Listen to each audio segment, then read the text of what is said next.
Herdmaster. Hi, Brainy. What about me? Doesn't say hi, Frank. Nobody cares about Frank. No. Okay. It's studio mode. That's what. Okay. Nobody can see Frank either. So hold on, Frank. I'm working on it. What the fuck is going on over here? I don't understand. This is the most out of sorts I've been doing a stream ever. You are here because I'm talking to you. There you are. Oh, there's his pretty, beautiful face, everybody. You know what the problem is that I've full screened your window, and it's the first mistake of a noob running OBS I've learned. Because here's the trick. When you full screen a window, okay? Like, even if you tab them and stuff, okay, so when you close that window, technically it's inactive. To Windows, that video, whatever video is playing on a window, stops existing when you close that window. Like legitimately, it just stops existing. So what happens is if you have like something that's playing, like you know, I'm got you in the screen here, and all of a sudden I close this tab by accident, like miniaturize it, you'll freeze or vanish. One of the two things will happen because to Windows, that video feed doesn't exist anymore, and the reason is because it's trying to save resources to not waste on the computer, like running videos that aren't being projected to the screen. That's pointless. So it just shuts that part down. So in order to make it so that when I minimize windows or I change screens, all of a sudden you don't just vanish. The trick is you minimize the windows so that they're not full screen. So then you just have multiple tabs all sitting on top of each other. And the trick is to set them up like tabs on a binder, you know, so they're all kind of like offset from each other. So you can just click on the tab you want, but each one is its own individual window running within Windows. Because if you stack them together, that's all one window now. So you can only have one video feed from each window. So if each time you click on a tab, it'll just switch whatever feed is, you know what I mean? Anyways, it's all just the particulars of, it's the joys of streaming. Let's face it. We have to deal with audio and then video, and it just becomes a cesspool. And that's why I always feel for them now when I'm watching a stream and all of a sudden you see them trying to deal with some sort of audio issue where they're like, I don't understand. It's echoing like a motherfucker. People are going, echo, echo. And it's like, God, it's just going to be a setting somewhere. He's left like A3 on or something like that, and you're just getting a reverb back because of the way we all have like virtual mixers. Even Poisoning the Well. I don't know if you saw that stream in the end. I had Poisoning the Well on Brainy Beaver, which are two, you know, they do videos. They're 14,000 subscribers, and they have a live channel too where they do some live streams. Well, he was saying to the other guy, he's like, well, isn't that interesting? He's like, through Meets, he's like, you can actually hear the audio, because the problem they have is, I guess the one guy listens to the audio like on the channel 20 seconds later, which is probably a pain in the ass. And I was like, no. I was like, I'm using a virtual mixer. So like even them, they stream, and they've been doing this for years, and they don't, you know, they've never actually had their audio set up with a virtual mixer so you could pump the sound around. Because that was the first thing too. You'd go to play it and you'd share your screen and nobody can hear it. And you'd say, well, I don't understand. Why can't they hear it? It's like, because that's just not how computers fucking work. Like, you know what I mean? Because you're not sending the audio to them. You're sending your microphone to them. So you got to find a way to put the audio into your microphone. Well, that's where the mixer comes in, my friend. So, you know, because all I'm doing here is pumping any video. If I play a video to you, I'm essentially sending the audio into the same source as my microphone, and that's why you're hearing it, just hearing through my mic. I mean, virtually, obviously. Otherwise, I'd have to have... I mean, that would have been the old way, right? You'd have a speaker sitting right beside the microphone. Yeah, well, I mean, so what do you got to do to get the screen off? Oh, don't worry. I'm just talking. You need to stop moving things. I told you, you can't affect anything in there from you trying to... It's right now, Frank, for people that aren't looking, Frank was really upset, I could tell, because he wasn't centered in his little window. And he was having he was having a little bit of an OCD freak out. No, because it always looks fuzzy and foggy. I don't know why. Well, it looks foggy on this screen, but it doesn't look foggy over. That's your camera, dude. I don't know what to tell you. I know. I gotta get in the camera. Yeah, I mean that's all it is. It's not a big deal. You look fine. You look fine. You're pretty. You already, and they both look. Don't you remember what it was like when high def came out though? And all the newscasters, all of a sudden you had a high-def TV and you went to watch sports, you were like, what the fuck? They had to completely learn how to redo makeup when that shit came out. My dad used to always say, look, you could see the blades of grass on the field. I'm like, not really. I do remember it being... Okay, so I want to tell you a difference, okay? So Xbox 360 came out how many years ago, whatever, right? Okay, one of the games, Dead Rising, okay? Dead Rising, you run around and beat zombies over the head with frying pans and shit like that in a mall and stuff. It had a storyline. You answer your phone, like your phone will ring, you have to answer it, and it's all text. It's all in text, so you read the text like that's your phone conversation, right? But so here's the Right. thing. Microsoft, in all of their fucking, well, I guess I can't even blame Microsoft. It's probably the manufacturer of the game. But either way, in their goddamn wisdom, they thought, I know what's a good idea. I bet a good idea is to basically make it so that only high def TVs can read the fucking writing, because they made the writing so small that if you had a high, because they did high def, they're a high def feed out of an Xbox 360, and they had the HD DVD player you could add on to it and stuff. And anyways, it's a higher def feed than standard def. So here's the thing, because they come standard with the high def hookups for your Xbox 360. So all of a sudden, I got a game, I run home, I put it in, couldn't even fucking read it. There was entire websites devoted to, like, if I'm on mission 5 at this section, this is what the text, you could literally flip through like a fucking dialogue, like pages of dialogue reading what the texts say, so you can actually play the game with a TV that wasn't high definition. And I could only finally read the text on the screen that I was getting when I was getting phone calls from my bitch or my whoever. And I could, My hoe, I think or there's a chick calling you in the game, but I could only finally read those. I remember I bought a Samsung, 1080p television, and the first thing I fucking did was load that game, and I'm like, oh my god, look, it says I need to go pick up the fucking whatever down at the electronics store. Isn't it amazing? I can read it. So, like, honestly, I couldn't even play that game with a standard definition TV. You could hook it up because it came with the standard definition hookups, and then the high def ones were hanging off the same cord end. But I couldn't fucking do it without a high def TV on that game. So, like, every other game was fine because they didn't expect you to read writing that was only a millimeter high. But that game, because of the size of the writing, they obviously, when they designed it, had an office or a studio full of high def fucking televisions. You know what I mean? And not a single one of them plugged it into a regular def TV and at any point went, hey guys, you can't even read this fucking text on a regular TV. So that goes to show you the disparity, because that was when high def TVs were rare. Like it was like 20% of households had a high def TV. and they were humongous. They were heavy bitches too. Well, yeah, like you look at my LG over there is a 50 something inch, 55 inch, and it's the width of it is probably only like, I bet you it's only 2 inches thick in the thickest spot in it. And the Samsung is a 42 inch. And it's like probably 5 inches thick, probably in certain spots, 5 or 6 inches thick. Like it's like a slab on the wall. They're heavier, they're everything. But so like that 55 inch is probably the same weight as this 42 inch upstairs. That's the difference. But yeah, but either way, it was a good, no, but that's the thing. That was the dawn of the flat screen. So you're right. There was a time when they were even bigger. Mine was some of the newish ones. Sorry, go ahead. Remember the projection TVs? Holy shit, they were Well, huge. we had one of those too, but that was also, I mean, it's all progression, right? That was the big screen TV, and then it went to thinner TVs, and You were head on. If you were on the side, you were fucked. yeah, and they started fixing that, but that was the problem with them. And they've all got their things. Like LCD was always good for a room if you have a light behind you, but Plasma actually had better image quality and better color. But the problem with Plasma is they had other problems, like, fuck, when they were new, they had to be stood upright when they shipped them, because if they laid them down, they'd be bricked by the time they got where they were going. Because there was something to do with the way the plasma sat in the TV. Like, if they fucking loaded them upside down or on their backs and let them jiggle around for like fucking 3 days on shipping, apparently by the time they got there, they wouldn't even turn on or something like that. And like, how many Xboxes and PlayStations ruined those fuckers by burning a screen into the fucking thing? Remember that? Well, I'm sure that there's a rim around the outside, like it's almost like it's burning from the outside in, like lightning from the outside in of my LG or my old Samsung. But I bet you that's the fucking Xbox screen.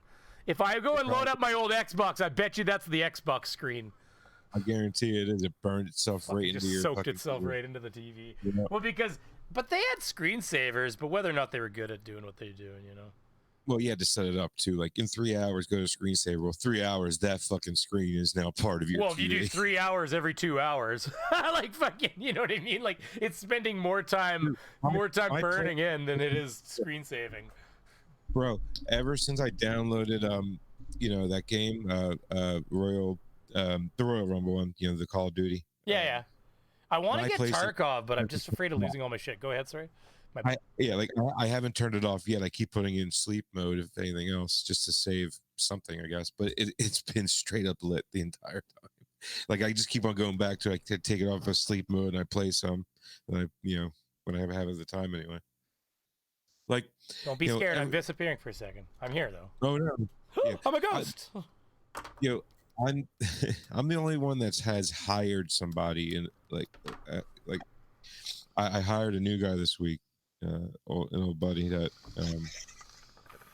he was Did he like suck your dick to have a job? Like, was he like, Frank, Frank, I'm so happy, thanks. Great job, Frank. Well, yeah, no, was that how the conversation went down? It was something like that, right? No, you probably could have got anything from him. What's weird was he was selling an amp on the marketplace. Sorry. Right. He was selling a Fender amp on the marketplace for, a decent price, half off. So, I messaged him. I'm like, I'm in the same town, whatever, blah, blah, blah. And when he texts me back, I see his name. I'm like, hey, Jack, what's up, buddy? And he's like, oh, shit, Frank, what's up? So I went over and I picked up the amp. And I just happened to be in need of, a new electrician and all. And so I just hired him. And just because I went to buy an amp. And like on Friday, I was like, so what do you think about your first week? He's like, I'm still trying to process how the hell I got a job right now. And the way it happened is just insane to me, but I'm really happy about it. Thanks. So he went from selling an amp to getting a job. So, but that's how the best jobs come about, Yeah. I'm getting government money, I guess. So life's good, I suppose. All that, all those American Republicans are afraid I don't want to go to work. I mean, we're getting 2,400 next week. How much is it? 1,200 a person. Like for the month? No, just the stimulus bullshit. No, but for like just once though, like a one-time payment. Well, for me and Missy, because we're not laid off. Oh, okay. Even if you're not okay, but how does it work if somebody was laid off? How would it work down there right now? You get unemployment plus the 1,200. But just a one-time payment at 1,200. So, yeah. And what would unemployment? Because I know most countries are similar. There's going to be like a maximum that you could get. 800. It's like 800. Bi-weekly kind of thing, or is that weekly? I guess that's monthly. No, it's monthly. I think so. We end up getting it. I'm trying to think of the numbers, but like I've been like when I go to school. I have not claimed since like 2005, so I have no idea, to be honest with you. I think we would get $800 bi-weekly or something like that. So it was like 1,600. Well, you got to remember, you can't. American dollars and Canadian dollars aren't going to be comparable either, because Canadians, we make more on average, but things cost more. Americans make less, but things cost less. And then you've got the dollar differences. Like it's so hard to do that. Comparing apples, it's not an apples to apples thing. It's like an apples to fucking like kiwis and then back into oranges. Like it's a very difficult thing to do. You know what I mean? Like for me to say, oh, we got this much money. I mean, it's so hard to compare those. 600. Greg, is that every month or week or bi-weekly? The 600? Who's saying what? Where? Let's see. Gregorio, who won. And I can't remember what ours is. I haven't. It was a few years ago. I was on ours because layoff. It happens, right? But I just can't remember if it's 800. I think it's I know it's bi-weekly. You get paid every other week. Apparently in California it's every week, and it's like 400.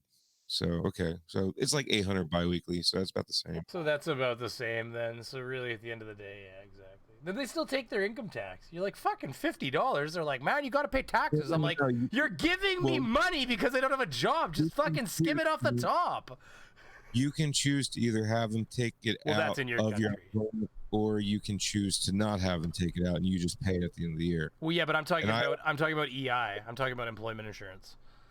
Like they still take your fucking. You'll get your check. It's funny. I don't know how it works there, but here you'll get your fucking check, $800 or whatever, and they still take in their like $56 of income tax, and you're like, what the fuck? And it's like, well, you got to pay taxes. It's like, I just don't understand the logic of taxing me on money that you're fucking giving me to survive. Well, like, just give me less money. It seems pointless to just keep circling this shit around. Like, because rich people enjoy making money. No, but it's not even what I'm saying though. But just give me 56 less fucking dollars. Why bother doing the red tape of having to pay me the money and then have me still pay the fucking taxes? Because they've calculated all that. They know how much you're gonna get. Like, they give you that, but they give you that option to do that. Well, maybe. I don't know. You're in a different country than me, Frank. You got to remember different. Sorry, America doesn't own Canada. That's why I'm trying to say, like, if that's how it works with you here. They give you the option to either take out the income tax they're going to want from the money they give you, or you can for your EI, like if you're on unemployment insurance, or are you talking about job? Oh, no, unemployment insurance, or just unemployment, whatever you want to call it. Oh, okay. Yeah, we call it employment insurance, or it used to be called unemployment insurance, and then they thought that was too negative. I guess people needed to have their hands held more. Well, yeah. So they wanted to make it employment insurance. You're insuring your employment, which I don't give a fuck. They both work. Like, you know what I mean? Like, who gives a shit? But it was like, really? It's like, it's too negative, unemployment insurance. It's like, what? I don't know if that was really I thought it was, but maybe I'm wrong, right? So put it this way, like, basically, I always chose to get the full payment and not let them take anything out because I knew that I would get a job eventually, and then the amount of money they would give me, I mean, they don't really tax the hell out of it anyway. I mean, it's just, I don't know how much it is, but it's not much. You know, it's not like having a job or anything. No, like, that's right. They do, you know, like they don't tax the shit out of you like you'd have a job if you're getting unemployment money, because most of the money is yours anyway. You paid into it. It's your money. Cool it down. So yeah, they're very similar.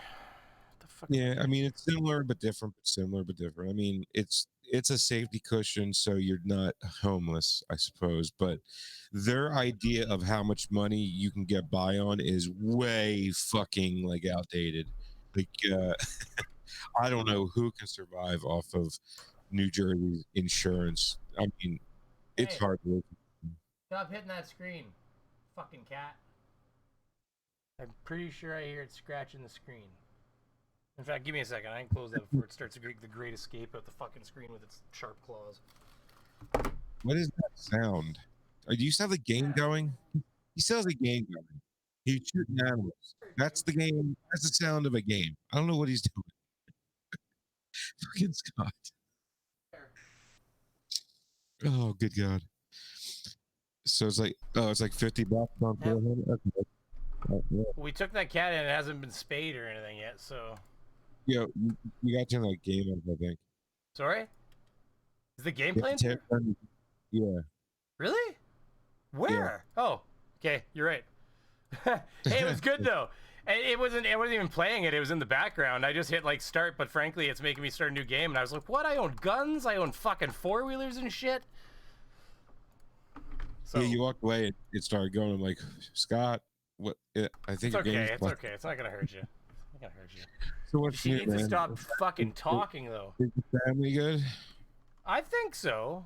I wouldn't know. Do you know? What do you mean? I told you they're not here. I've talked to them today. That's about it. You keep forgetting they're not here or what? I don't think you've told me that they're not there. It's fucking bullshit. You just haven't remembered then. There's no way I haven't told you, Frank. I've told you multiple times. I've talked about it in streams. I'm not being offended. I'm not being offended. I'm just saying there's no way I haven't told you. So my memory is like non-existent. Okay, so my family is stuck on the other side of the country because that's when things got shitty and she didn't want to fly back with the kids. I don't blame her. I wouldn't want to be stuck in a tube breathing the same air for that many hours. I don't want to be either. But at the same time, though, America was way worse than Canada, and it was probably the time to come home. But at the same time, I wasn't about to have that fucking argument, so I don't care. Dude, I told my boss, I'm like, Fred, you got like 3 more days to get out of Florida or you're going to be fucked. My dad was in Florida too, and you know what the problem is? They weren't getting the same news as we were getting in some cases. I don't know, maybe you were getting more than, but all I know is American news was not talking about like Canadian news was for sure. My parents were like being lulled by a false sense of security like everybody down there, and I was like, you guys need to get the fuck out of Florida. I was like, yep, I don't digest any news outlet from this country. I refuse. I digest like the BBC, shit like that. Like Well, I CBC, digest. like is the Canadian one. It's the same idea. They tend to be a little bit. I don't know. American news to people that are not American is very. I mean, you can The, tell it's all just it's like trigger fucking. worded. It's just show and dance and flashing fucking colors and like it's like streamer, not literally, I'm talking figuratively. It's like Yeah. streamers shooting in the fucking air and there's so many tickers on the fucking screen going by with information. Like it's just like and of course they all love bad news. That's what the news is about. I'm not gonna blame Oh, American news and they have say a they're hard on right now. They're yeah, I'm like, not gonna oh, say Jeff prices up for fucking ads. yeah, I'm not gonna say that they're like they're the inventors of bad news, but at the same time, like, fuck, they've never seen like for instance, most countries like even if they have a 24-hour news channel, they'll talk about a few things, and there might even be some reruns throughout the day where it's just a rerun of the same chat show they had on earlier in the day because you can only talk about the same fucking subject so many goddamn times with so many fucking experts before you've talked about it. Yeah, well, exactly. Just people with opinions. But you've talked Hold on. about it until it's exploded all over the screen. Okay, yeah, go ahead. I can keep talking. He's just letting the dog out or something like that. I don't know what he's doing. I see him snapping his fingers at something on the floor. I think there's a cat or a dog in the room. But here he comes. Here he comes. Goddamn cat. So here, I'm right where I was anyways. That's okay. I just kept them busy. But yeah, so all I'm getting at is they talked to all these experts, whereas in Canada and Britain and stuff, I mean, yeah, we'll have news. We'll talk about what happened. Now, I will grant you, America has 320 million people, and there's a lot more shit going on in that country than there is in my country and in Britain in most cases. So, it's not an apple to apple situation, and I get that. But holy fuck, my dad will sit and watch CNN all goddamn day, and if I even fucking say a word, it'll be like, shh, I'm trying to listen to this. Listen to this. This is the 50th fucking expert that's talked about it today. You've heard this opinion from 15 different people. Like, what the fuck are you listening to now? I don't even understand why we're listening. Like, you know what I mean? Like, I can only listen to them when I read an article even.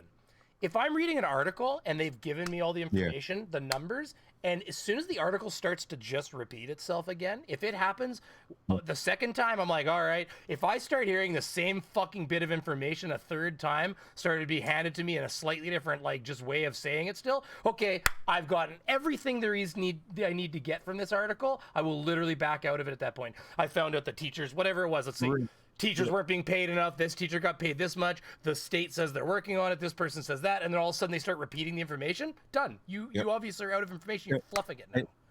And to be honest with you, I found that print media is a lot more believable than TV media. It can't, well, print media tends to have more thought process. However, I mean, they're just as bad. I mean, they do have. You read something and its opinion you have to be able to discern what's opinion and what's fact, and that's the problem. I rather read certain journalists that just give you facts and don't give you. I don't want their opinion. I'm fine with opinion, but like the problem is that people need to be able to discern what's an opinion, right? That's all. Like a fact and an opinion are not the same at all. Yeah. Like I find that Epoch News or Epoch EPO. Yeah, I know the Epoch, whatever. Yeah, I got the one. Yeah, I know what you're talking about. Yeah, I've seen it. like I mean, they're at least they don't trigger word the shit out of their articles. It's just straight up facts, and maybe quotes from a few doctors here or there, whatever is going on. You know what I mean? But you got to be careful. Depending on the person writing it, you'll find that there's always going to be a slant, right? Of course, but I also jump around and I don't just. No, I agree. You don't just consume one. If you read something that is alarming to you, why the fuck would anybody ever read one instance of something alarming and go, that must be an actual fact? I've never heard that Donald Trump stomps on baby heads every day, but you know what? God damn it, I should look that up. And all of a sudden you find out that there's all this corroborating evidence that Donald Trump stomps baby heads. I mean, maybe he's a baby head stomper, but I mean, Jesus, if you read one website that says Donald Trump stomps baby heads, I mean, based on what I know about Donald Trump, I possibly might believe it anyways. I'm joking now, but you know what I'm saying is like, who the fuck is gonna believe that? You're like, I read one time Donald Trump stomps baby heads. It's like, you know what? I call bullshit. I saw it on one website, couldn't find the information anywhere else, and when I did find the information, it was word for word the exact same fucking article on a different website. You know what I mean? Based on the same, or they're all referencing the same article or blog or podcast or something where some guy in a fucking corner said something. And so you're like, okay, so every one of these articles that is presenting the information at a slightly different angle, they're all referencing the same source material. And then when you look up the source material, can anybody find the actual fucking source material? No, nobody can actually find it. So is this, oh, well, we've hidden our sources. Fuck you. That's such bullshit. And what's funny is, until I became part of the media in motorsports, I never really gave it much thought, to be honest with you. Like, Well, that's all I was doing to you when we and Phoenix were beating. Well, it was mostly me, but when me and Phoenix were on, I was beating up on you the one day. That's mostly all I was doing, was like, but like when we were looking at it, we were like, but everything leads to the exact same source every time. Right. It was just an idea. I don't. No, we're not getting into that. I wasn't about to get into it either. I was just saying that that's an example of why it triggers me, right? But my point being is, like, when I became into the motorsport media, I realized that there were certain, media outlets that you just didn't listen to because they were mostly rumor, or if they weren't rumor, you would just get somebody who just wrote down quotes from people, and that's not journalism. That's what do you call that asshole in court that types If you jump on my fucking leg, cat's gonna climb my leg. Right? Yeah. You're a stenographer. A stenographer's not a journalist. You know what I mean? Yeah. So I was able to kind of narrow down 3 to 4 different, print journalists in motorsport that, if I don't see it come from them or their site, I don't believe it. It's not fact yet. If it comes from like these journalists that I know are full of shit, and I've witnessed firsthand them just making shit up, or to cut, or IndyCar would tell them to say certain things to cover up other things that they don't want people to know about because it would be really bad if the fans found out. He would do it, and that's their go-to guy because he obviously doesn't have any journalistic integrity, so they're just gonna fucking use it, you know. And I know which ones they are, and so from that, I kind of transferred that into my, but this kind of researching, and all you have to do a lot of times is look into things and just see how far you have to go to get. Sorry, I'm just checking something out here. Yeah, medical marijuana. What? Steve Austin? Like all you have to do is do the fuck. I was looking for shit. Sorry, I was just doing something here. I gotta not be distracted. I lost my train of thought. Oh yeah, you just need to do that research on lots of things, like even the anti-vax movement. If it all comes from one fucking paper, and the guy, they literally, and of course the problem is the conspiratorial mind though jumps on, oh well, they had to cover up his work. So they discredited him. He's not allowed to practice. They literally found him forging fucking results, and he was using improper data collection techniques and leaving out information, purposely leaving out information that would basically make his theory fucking bullshit.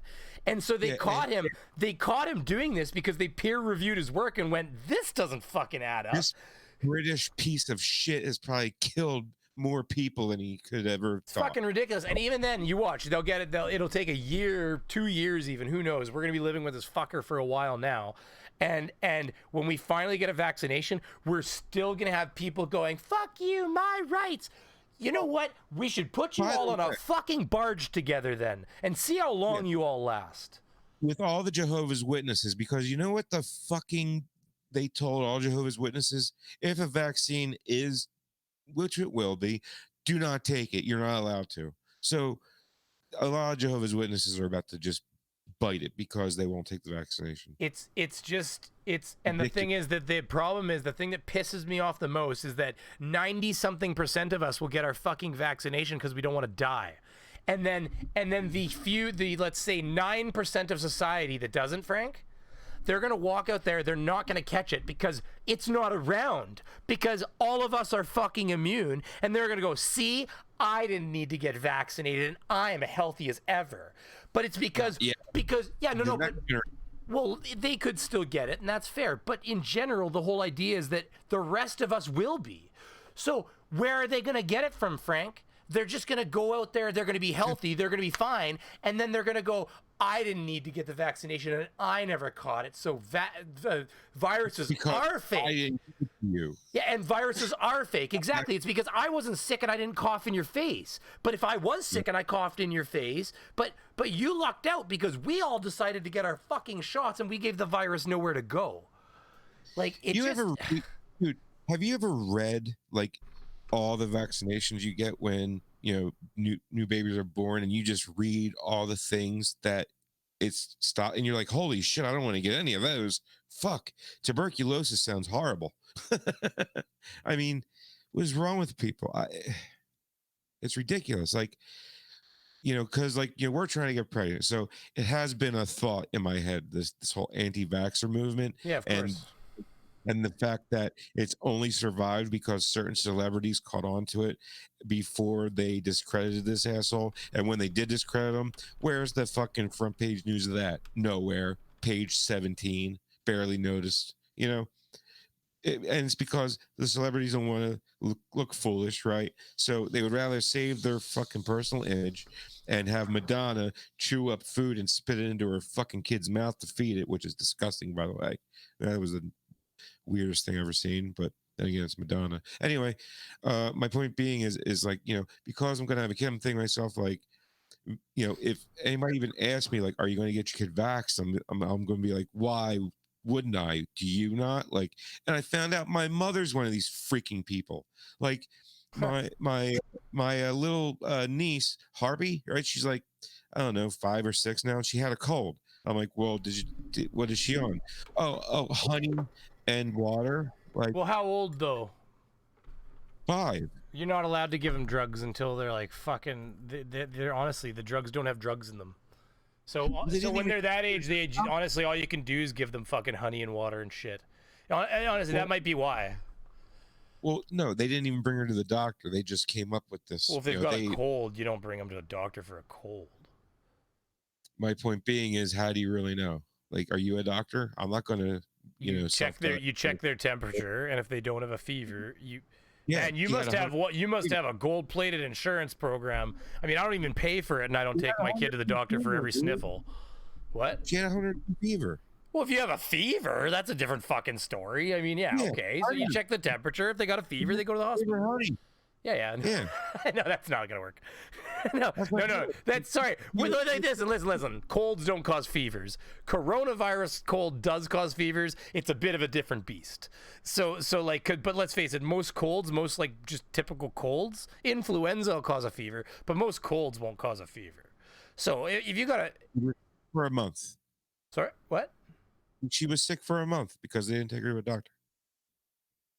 No, fuck, that can't have been a cold, though. We would have built up her immune system. That could have been meningitis, for fuck's sakes. Could have been anything at that point. A month? Holy shit. That was my point. I remember going to my mom after a month. I had a bad cold, and then a month later I was still coughing, and it was just irritated. I remember saying to my mom, I was probably like 10, and being like, I'm still coughing. She's like, oh yeah, I guess you are, eh? So we went to the doctor, and the doctor's like, yeah, you probably had a virus that infected your lungs and had a little bit of lung damage from it, and from the coughing, and here's some inhalers, here's a prescription for inhalers, go inhale these for a month, and bada bing bada boom, you're healed. But yeah, you gotta go to the fucking doctor about it. Like, Jesus. Yeah, exactly. But I mean, man, Boris Johnson survived at least. Oh, thank God. I know. I was worried, don't worry. But at the same time, I mean, part of me kind of hopes the red man gets it, but whatever. I mean, I hate to wish death on somebody. It's ridiculous. And I did not say that, YouTube. I was talking about orangutans. That's it. Now Pete is on me. She's like, he wished death on orangutans. I just made all PETA members she's. Did you hear that? I gendered PETA. Did you hear me gender PETA just now? Female and no balls. Yeah. Well, listen, PETA, I was joking. Get over yourselves. Frank gives a yikes. He won't even say allegedly when he's making fun of people with money. And he sits there and goes, PETA. Everybody knows PETA's freaks. They're a bunch of hippies. As long as they're cute, we need to save them. I remember saying to my brother that like all the beatniks are in one part of the city where all the expensive houses are and stuff. And he's like, expensive houses, beatniks. He's like, how's that work? I'm like, I think the old generation just did really well no matter who they fucking were. Like, you know what I mean? Like, it's... Well, they still held a job, and then they did their, activism on the side. Yeah, exactly. And they still, no matter what, they like weren't going to get fired because like they did a job and nobody else was going to just fill their shoes. Whereas we live in a world now where they just literally punch you off to the side and they just call up the next contestant. It's just like a ticket comes out of the wall, somebody slides it out of the slot, and it's like, ching, you're up. And like, I worked at one company where they'll literally just like, you didn't have to be bad at your job. You just had to be not as good as the person next to you, and you're the next one that gets laid off so they can try somebody else. So like, which is ridiculous. That's fucking bullshit. You literally have somebody doing their job, doing it well, showing up to work, and like being a team player, and then you have a woman in the back room that crunches numbers and does a profit analysis on everybody and determines who's making the most money and who's making the least money per dollars worked or hours worked and all that stuff. Like down to decimal points. Like, sure. But that's ridiculous. That's so dehumanizing.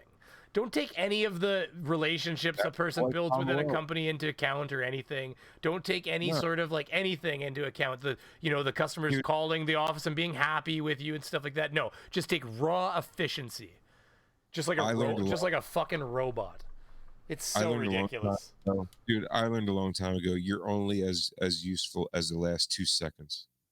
Period. Yeah, and then you just fucking punt it aside. If they don't need you anymore, it doesn't, big companies, small companies, it doesn't even matter anymore. The whole idea of like, like small companies taking care of their guys, fuck that. They'll fuck you for $1 an hour.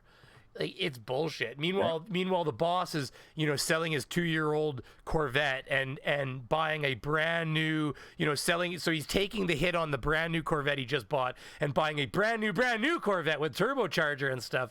And he's fucking telling you that they can't. Well, and he's telling you that they can't give you that 1% raise, after a year. Fuck. You're 2 years or 3 years since your last raise, and sorry, we can't give you that. You were late once in 2 years by 5 minutes. Like, it's fucking or like I tend to be a little like, we're talking 5 minutes on average, okay? But like, I tend to sometimes show up late, but I also don't fucking bolt at the end of the day either. So like, there are lots of days where I only book 8 hours and you got 8 hours and 20 minutes out of me, and 8 hours and 10, 8 hours and 30, and I only build 8 hours. So like, but then to rip me fucking apart for the 3 or 4 or 5 minutes late I am in the morning. Meanwhile, every single day I'm coming. Whether like, unless I call you in advance and tell you I'm not coming. Like, we're talking reliable. I would never fucking get rid of my apprentice for 2 or 3 fucking minutes in the morning. I'd just be like, awesome, let's do this. Like, fuck, like, if he every day, if he showed up. Well, like, fuck, I mean, but the old mentality, I get the old mentality. Showing up, you show up 10 minutes. I'm off the screen, by the way, everybody. I know this. You show up 10 minutes early for work. You're ready to go. Well, here's the fucking problem with that is there was a time when there was courtesies provided to you by your fucking employer. And there was like benefits to your job and stuff. But now you come to office and you log into a fucking screen. You press a button on your phone.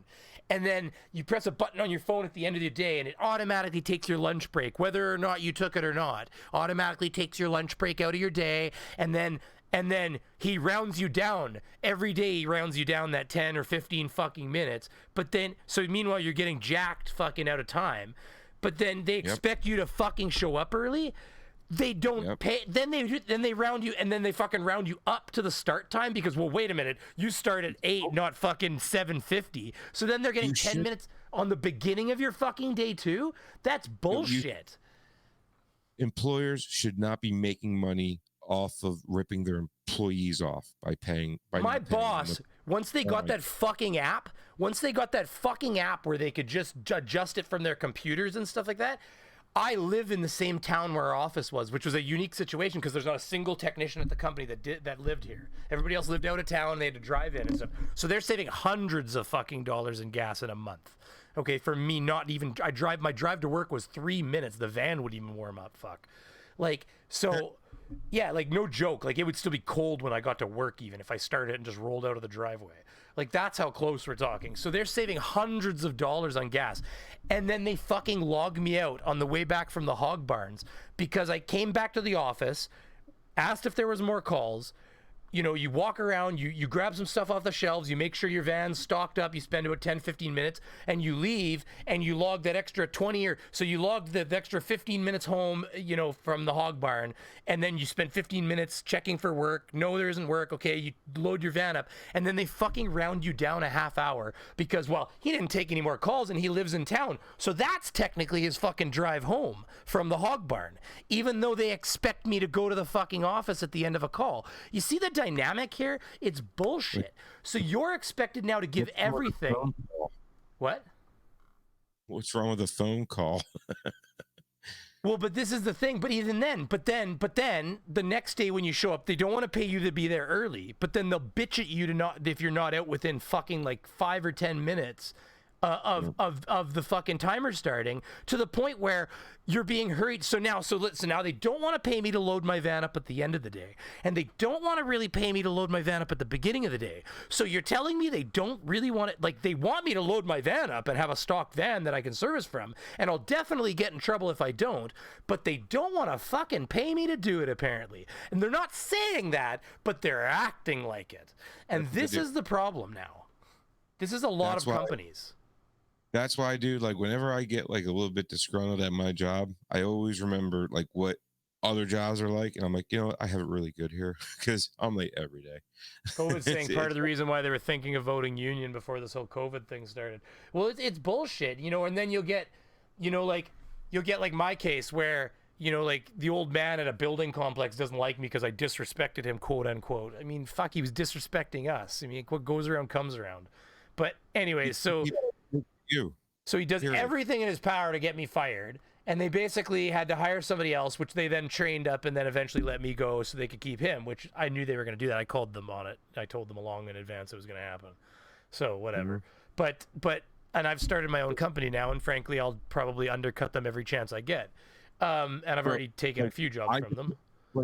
Like I just had a 9-year-long employee that I hired 9 years ago, right? Yep. And he was fired on the spot because him and a manager had a disagreement, and he used a curse word at him.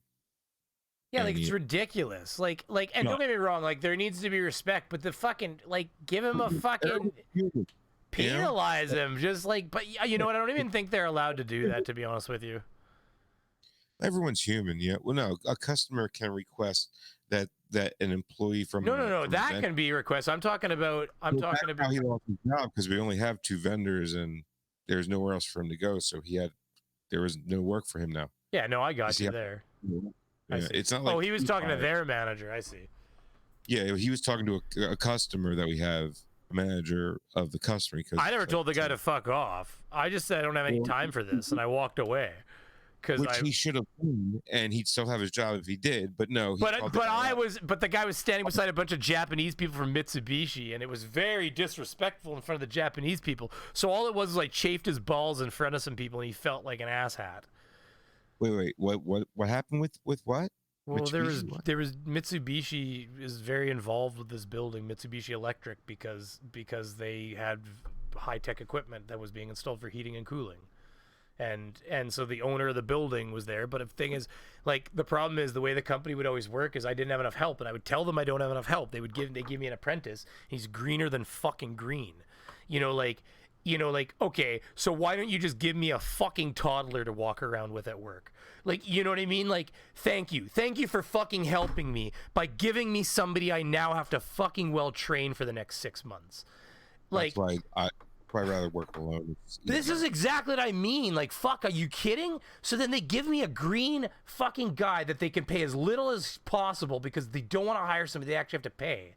And then they wonder, and then the entire time for months I'm telling them that we are falling behind and we are not going to be able to make the deadline. And then what do you know, 1 month before it all needs to open, guess who gets to fucking work for 13, 14 fucking hours a day and over his weekends because we're behind? Well, I do. They don't. They get to go home at the end of the day. And don't get me wrong, I get paid overtime. It was very lucrative, but that's not the fucking point.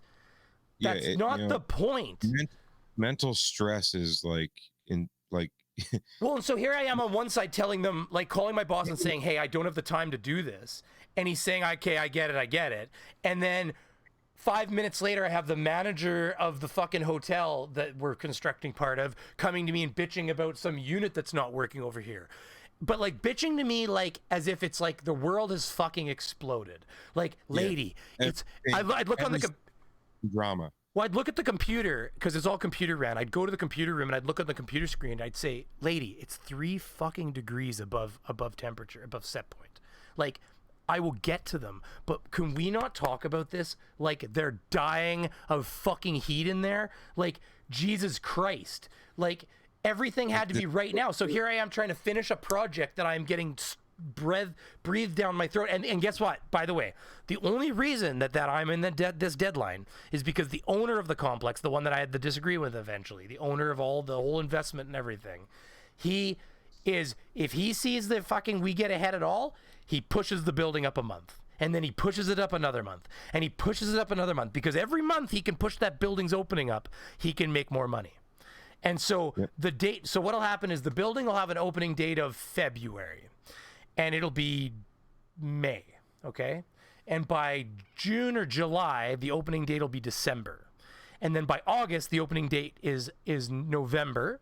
By September, it's October. And then all of a sudden, it's like, holy fuck, go, go, go, go, go. And I'm the one that has to work all the overtime and everything. And it's just, Meanwhile, and so you've been saying, I'm not going to make this deadline like by May if you don't give me help. And the entire time they're making you change what you're doing. So instead of me like, I want to do something in a certain way so that I can be as efficient as possible. I want to put these lines in these walls and I want to do it like this. That makes too much sense. Well, exactly. So all of a sudden you're halfway through doing that and well, hey, listen, the drywallers want to drywall floor 1. And you're like, well, fuck, I'm not done yet.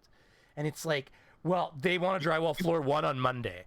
And told me to do 4-3 first. Like, so next thing you know, yeah, Frank knows. So next thing you know, you're dropping everything you're fucking doing where you're doing it, and you're moving all of your operations to floor 1, so you can and you're doing what you wouldn't do. You're scabbing pieces into the wall and taping the ends of them shut so they don't get dust in them and stuff. And like you've been forced to become a hack.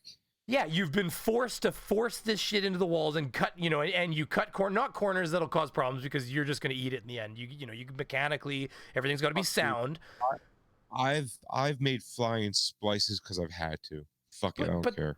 Well, which I know what you're talking about, and I know you're not supposed to do that. But with me, I'm allowed to splice wherever I want, as long as I've got a license and a Pressure Vessels Act, I'm complying and all that stuff. But I can braze wherever I want, but it doesn't matter. Like, instead of running 50 fucking feet through the building at one time, I end up running 10 feet through floor 1 at a time, through every single building room in floor 1, and then I have to hack the other 40-foot piece and through separately and braze again. And all it does is adds a whole. I have to braze every suite on floor 2 now to get the piping from floor 1 now. So it adds a whole nother floor of brazing every fucking suite. I have to put nitrogen through the lines. I have to braze them. It literally adds days of fucking work. For what? Because the drywallers want to drywall on Monday. Tell them to fucking wait 3 days. 3 fucking days. Do what I've already done. But no, but the drywallers want to do the entire floor 1 all at once. So like you end up diverting around the building to keep the drywallers busy so that they don't have to lay off guys and stuff.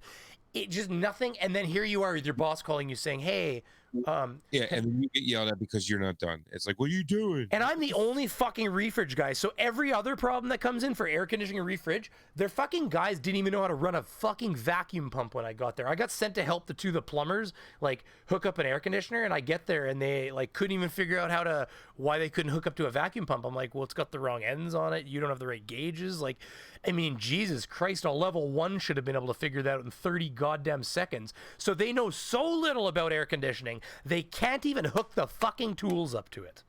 Like, so then once I talked to my boss about that when I was new at the company, I was like, they don't know anything. Like, you guys are sending people that don't really know what they're doing to these. I just got sent to everything, which is fine. That's why I liked it. I liked being the guy. But then don't expect all the deadlines to be done and take me off the job site 3 days a week and leave my green apprentice that doesn't know shit. And, you know, maybe, I mean, I'm a little bit anal. I probably need to let go of certain things and let him have a bit more responsibility a little sooner. But at the same time, I'm also the one that has to fix all his fucking mistakes. So if he makes one mistake that I have to crawl through the walls of that building afterwards, I mean, I lose every advantage there at that point. Yeah, I mean, you know, and that's why I'm like, that's why it's I'm just happy. So stressful. Like, you know? That's why I'm happy in the service. Like, I like doing service. I like service. But however, service comes with a catch-22 all to itself, because you gotta fix it. Well, no, if you do too good of a job, they start not seeing problems that you're already taken care of, because you have everything in such a way that, you know, it's as good as you possibly can do it. You're doing a great job. They don't know what the hell they're paying you for.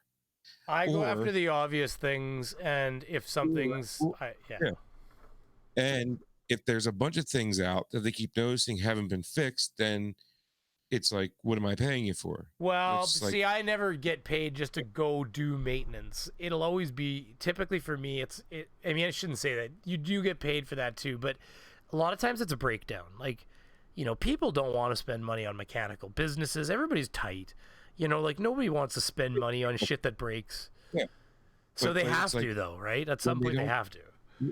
Well, when 5 years goes by and they don't really ever see anything not working, but they always get bills of things that I'm fixing, they go, but I never see it not working. It's like, that's because I'm on top of the shit. I'm like, because I fixed it.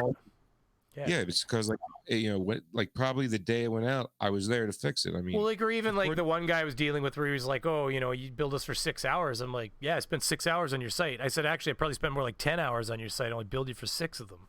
He's like, oh, you know, blah, blah, blah. I'm like, well, I came back. I'm like, I had to go there 3 times. I said, because the first time I said you had an airflow problem. It was an air makeup unit. And I said, so it had nothing to do with the other problem that developed. I said, you actually had an airflow problem. I went there, I checked it out, found out that your low pressure switch wasn't closing. I told your maintenance guy to run and get a belt, and I would check out some other things while he did it. He ran down the road to the auto parts store, grabbed a belt. He was back in 10 minutes. We slammed a new belt on there and bada bing, bada boom. The baby started up and ran. I watched it start and stop a few times. It was running great, and I left, and I was ready to bill you for just like 1 hour of a call out. And then he called me back and said the unit's not working. Well, now it's having a flame failure. Well, that's a completely different fucking problem. So, you know, here I am saying to the guy that owns the building, this other building, I'm saying, okay, I'm like, yeah, I was out 3 times. I'm like, the first time I came out, you had a completely unrelated issue to the one that we were fixing now. So I literally already fixed the unit once and should have sent you a bill for that. I said, and then because it was so soon after you had the ignition problem, because now it was running, so now it had a chance to have the other failure occur. The one that there's no way for me to tell if it's running good. And let's face it, I know they were cheap. So I was just trying to, you know, hey, here's your problem. There's an airflow issue. Belt was all cracked up. I said, go get a new belt, change the belt. Airflow issue fixed, things running. Bada bing, bada boom, wipe our hands. I was happy. I was ready to bill them. I was going to make $80 or something, but fuck, they were going to be happy. I was going to be happy. Potential future customer. But then it broke down again. Well, okay, you go back and the breakdown's totally unrelated. Well, okay, well, we'll fix this too, I guess. You know, but they don't see that. They just see the bill. Oh, 6 hours. Yeah, that's all they care about. Money. And then you know what the best part was? He goes, well, he says, I know that and he says the company name that I used to work for, you know, they've never sent me a bill like this. I said, I've spent more than 6 hours on a unit here before. He's like, I've never seen a bill like that. I said, man, that one air makeup unit, I said, I'm the guy for the last 4 years that worked at that company that's been doing your air makeup units. I'm the guy that they sent out to work on your stuff because I know the most about it, the company.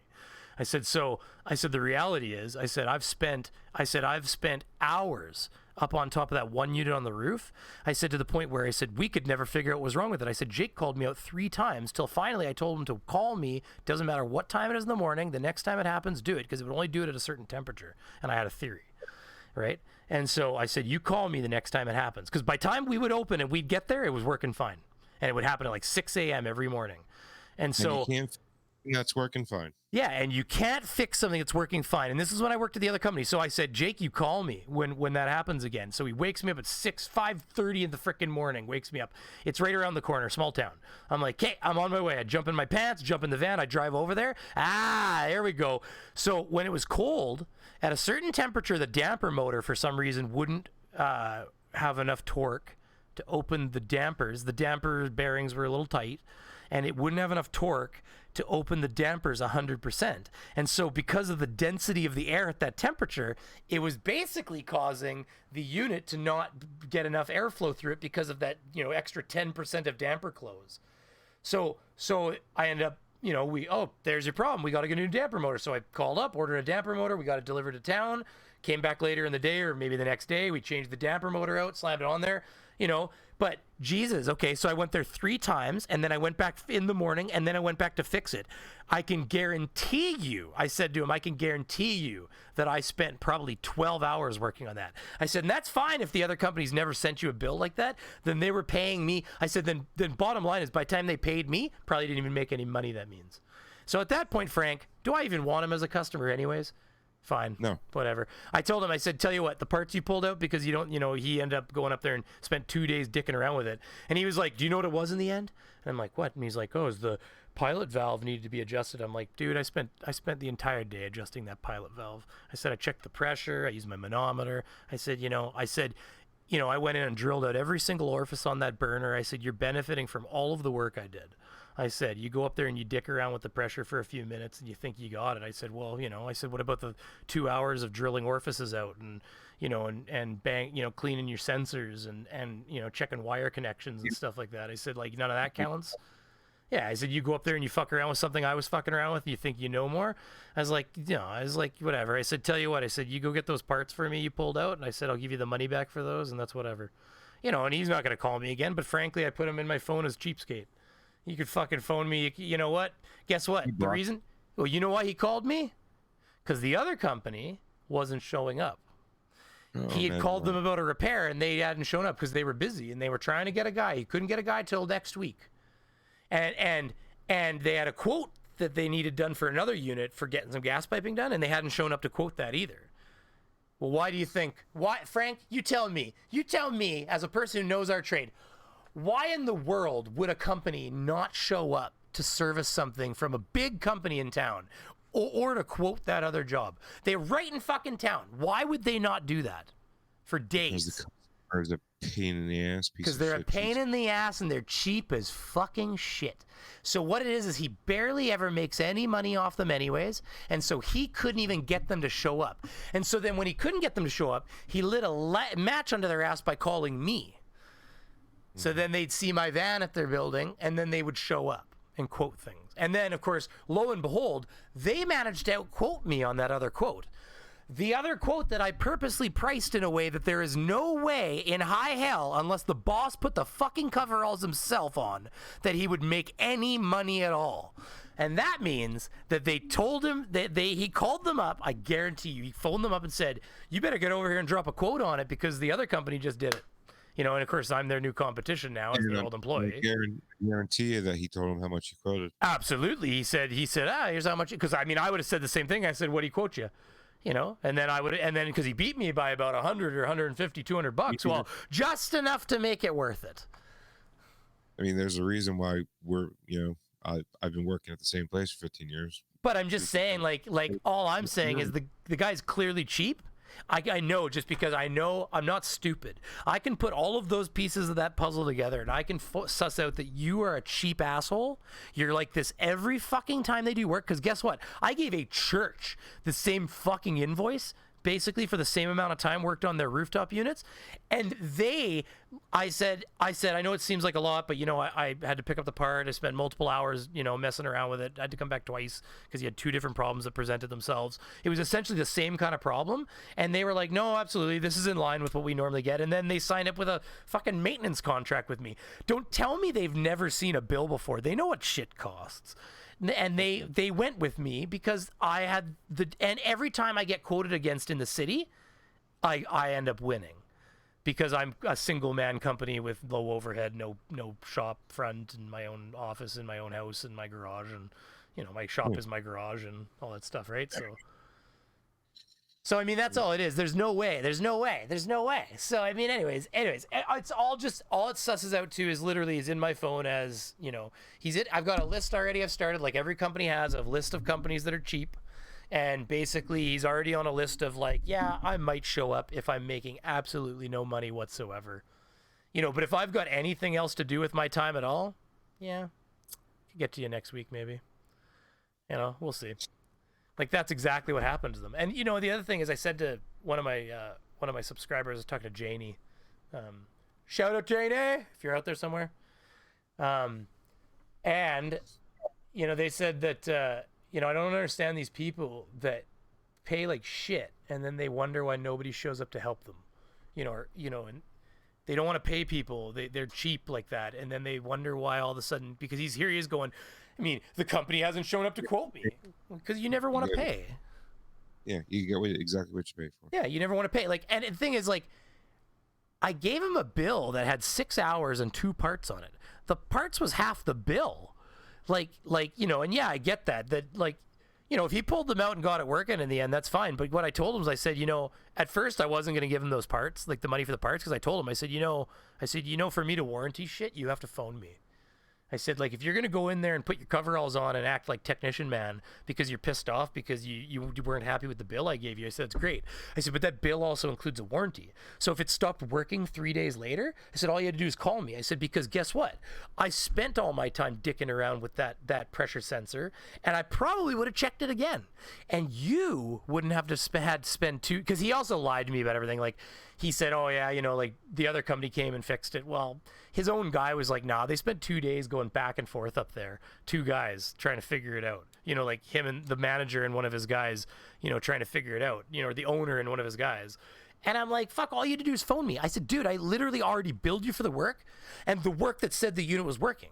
And it worked for 2 days and it shut off. That's when you phone me. I live in town. I would have come over and looked at it. Kind of thing. And he's like, well, I'm like, man, I can't give you the money back for those parts. I end up coming back and giving the money back for those parts and taking the parts back out of goodwill because they're universal Honeywell parts. I can put them in like an emergency box and use them as spare parts for, emergency heat problems and stuff. If, as long as it matches it's a universal replacement module. So, I can use it to replace multiple different items and things. But anyways, it doesn't matter. I mean, that's part of business. You take a bit of a loss sometimes. I think I still made a bit of money, but just not much, right? It went from being a decent money maker to being something where I made $100 maybe. But anyways, all I'm getting to there is that, like, I was like, dude, if I went back up there and I determined that you didn't need the parts I put in, I would have taken them back out and not billed you for them. I was like, but all you have to do is call me. I said, instead, you go up there, you waste your own fucking time. I said, and I said, you spent 2 days dicking around up there, and he figured out that I knew that he had done it himself at that point because I had already sussed it all out. And I was like, so you waste your own time. I said, meanwhile, you could have been in here doing your business. I said, you could have had me up there freezing my ass off in the cold figuring it out for you. I said, but but you're upset, and instead of calling me, I said, you just do it yourself. Well, I said, whatever. I said, here, just tell you what, here's the new invoice minus those parts. Pay me for that and have a good day. Yeah, I took my parts back and I fucking was like, and I just got in the van. I was like, well, fuck, we'll see if you ever get service again. Because I plan to be here for a while. One day he's going to want somebody to show up, and I'm not going to. That's all. Yep. No, so I'm just glad I finally got help because I was drowning trying to do everything myself. Well, and I know I ramble a lot too, by the way, people. I'm sorry. Frank invited me on, and I just took right over into the show. I was like, fuck, this is the Brainy Beaver corner now, god damn it. That's all good, man. With everything going on, there's not much to talk about because not much is really going on, you know what I mean? Like, fuck, I could talk about anything for hours, dude. Dude, like, right now, like my neighbors have been going at each other. Like, everybody, I think, is about to go at each other, like, from staying at home so much, I wonder how many divorces There'll be a lot of single moms is what it is. They're going to divorce their man after they're pregnant. Because they've been stuck inside. Yeah, and, like, also parents are stuck with their kids now when they're normally not, you know what I mean? It's like, no, like a lot of times you're able to go home during work hours and everything Well, because they're at actually, they school. said domestic abuse is through the ceiling right now. But isn't that, Coincidentally. yeah, like because school and work and everything, gives. Well, and they said that women can't get away from their husbands. Primarily women. Let's face it. It goes both ways, but it Sure. mostly goes one way. Um, so yeah, they're saying that I guess women, are having troubles, getting out of the house and getting to safe places where they can talk about it, right? And they can get help because Yeah. when they're stuck in the home, they're just stuck with their abuser. So, there's not much hope Because for them. I mean, I've just noticed from people in the store, like, because I mean, Missy and I, we're both, considered whatever workers they consider that essential workers they call it, Okay. which is what, and it's a term that's come up, and so we haven't experienced it all, but I'm seeing it just like I think like for the first 2-3 weeks, or week 4 now or something like that. Like the first couple weeks, everybody was like nice to each other and shit, dude. Now, holy Christ, like you're not allowed in the store without a mask. Starting tomorrow, they're taking your temperature as you come through the door. They will only allow 50 people in the store at a time, so they got a line, like just standing at the door with the managers there, clicking people in, clicking people out, with towels. Well, that's how it should be, though. We've been doing that for a while. Well, yeah, this just started like last week, and now like I can't go in there and work without a mask on, but I'm allowed to just like cut in front of everybody. Then everybody starts screaming, "What the fuck?" Screaming it. I'm like, Guys, I'm I work. working. Calm down. Like, Like, fuck. calm down. I work here. That's kind of funny, let's But face it. yeah, and it's kind of crazy, man. Like, I mean, I always try to park out Everybody's back ready to there. Like, stab you, fuck. Fucking get him! well, I can't recognize anybody. I just see eyes all the time, and just I say, hateful, filled with hate. And it's just if somebody doesn't have a mask, they're like, no, you can't come without a mask. What the fuck? Like, dude, come on, like. Well, I was doing a hot water tank, and I had to tell a guy like he was immigrant, and like they tend to. I don't give a fuck normally. Like, you want to hang around and watch me install this thing? By all means. I got nothing to hide. You can just fucking chill out. We'll be brothers. You take a chair and tell me about the old country. I don't give a fuck. You know what I mean? I'm not one of those people where I care if you watch me install. I got nothing to hide. There's no reason for me to tell you to go other than that we are now in a situation where I need to get the fuck out of my way. So like, cause, and like his daughter is a fucking nurse in training, or his niece or whatever in the house. And she was like sitting down there, and he speaks English, by the way. He didn't not speak English. So it's not like he doesn't know what was being said. And she's like, I'm in my corner getting the tank ready to install. They're standing over there. I'm keeping my social distance. And, I've got latex gloves on and Trill gloves on just because I'm being a little extra cautious so I'm not getting... Because who knows? You get it under your fingernails, it would be hard to wash it out. You just keep your hands clean. So, she's like, so you don't need me here? I'm like, no. I'm like, to be honest with you, in the current situation, I said, I'd prefer you to not be here. I said, by all means, guys, go upstairs, take a seat. It's going to be a couple hours. I got to be run out and outside and inside a bunch of times. And, I got to do this. So you might as well go chill out, and it's a very immigrant thing to want to watch you as much as they want to watch you. And I don't know if it's because they think you're going to fucking try to jack them somehow. But, at first I was just like, where's the drain? Because I was just like, well, tell me where the drain is. Most people know their house enough to know where the floor drain is and stuff. So you could just point it at it and stuff like that. And he's trying to help me string out my fucking cord and stuff. I'm like, hey, man, like, honestly, I'm like, I don't need your help with this. I said, I got to string my own cord out. I'm plug in my little pump. I'm like, I'm good. You can go upstairs and relax. And of course, his daughter had already left catching the hint, or his niece or whatever. And, I've already said, like, so finally I'm like, hey, man, I'm like, I'd really appreciate it if you go upstairs. I said, normally, I'd be okay with this. But right now with, diseases and stuff the way they are, I'd like it if, I got to walk through here, and I'd prefer it if you just weren't right there, get out of the way kind of thing. And nothing in you. It's just, yeah, it has nothing to do with anything. I'm like, man, when we're done, I'm going to bring you down here. We'll look over the whole tank. We'll just take a quick look at it. We'll keep our distance, but I'll point it out. We can talk about any concerns you have.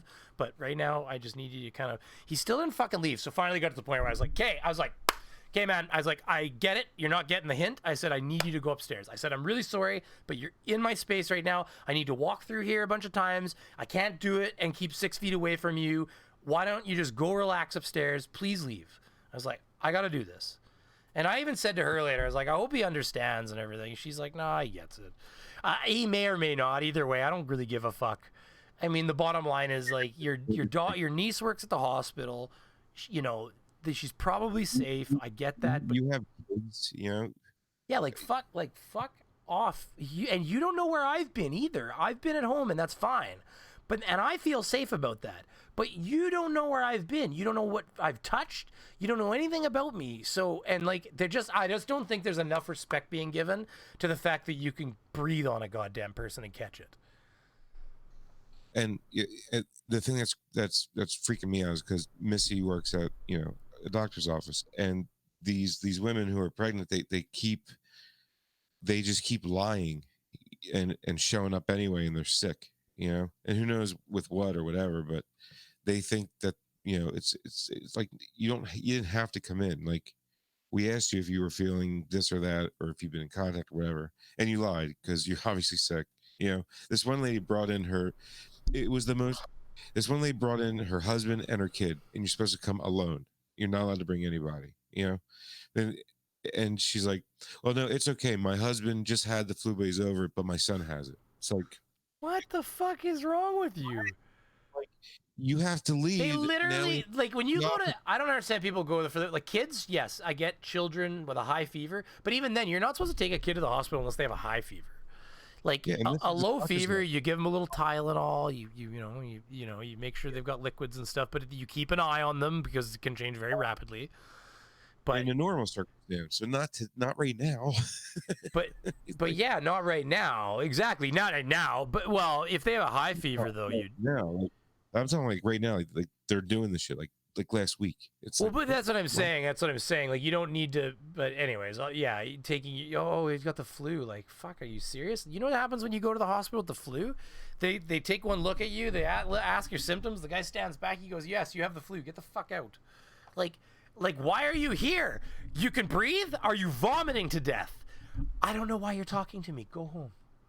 Like, they don't do shit for the flu. People that show up for the flu, like, if you're having medical distress, by all means, show up for the flu. But medical distress with the flu is usually, I've been vomiting and shitting so hard, I can't keep fluids in. Because you usually die of dehydration, is what happens. yeah, exactly. Actually, when I was having my acid reflux attacks in, I was having another dose of attacks in November, I think. A block party? What are they, nuts? Who's having a fucking block party? People in my neighborhood are having a freaking block party. Dumb people. You're craving. Oh my goodness. Yeah, dumb people. So Yeah, just in Philly last week, a birthday party, and some guy killed like 3 kids with a gun. But that has nothing to do with the virus. That's but very it's like, devastating. Why did we include that? That's so sad. No, but why are you having a birthday party last week? Why are we killing people with guns? I'm just kidding. Well, How did that happen? How did the kids get murdered? Why did it go so wrong, Frank?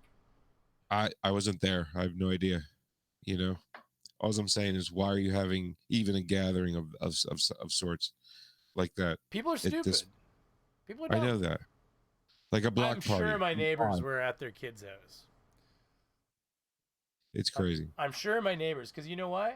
Well, I'm not calling them dumb either. They're really good people, but at the same time, I don't know if it's smart. Like I saw their vehicle over. I saw their vehicle over at. I noticed my window was open a little bit too. Fucking assholes! No, just kidding. No, they are good people though. But I was over at the farmstead, which is where some of my beehives are, and I noticed that the truck and I think a car was there. So I'm like, okay. So I think what happened is they had Easter fucking dinner out in the country, so that they didn't get judged. That's what I think happened. That's what I think fucking happened. Like, they're good people, but that's not smart. Happy Zombie Jesus Day, everybody. Zombie Jesus Day? When were you going to tell me this? You know, I was really wanting to kill some fucking animals, but then I discovered that somewhere along the way, I lost my entire fucking account somehow, and it doesn't remember that I owned guns, and So I have to start with like a pea shooter again. That's fucking terrible. Who wants to do that? Absolutely, that's devastating.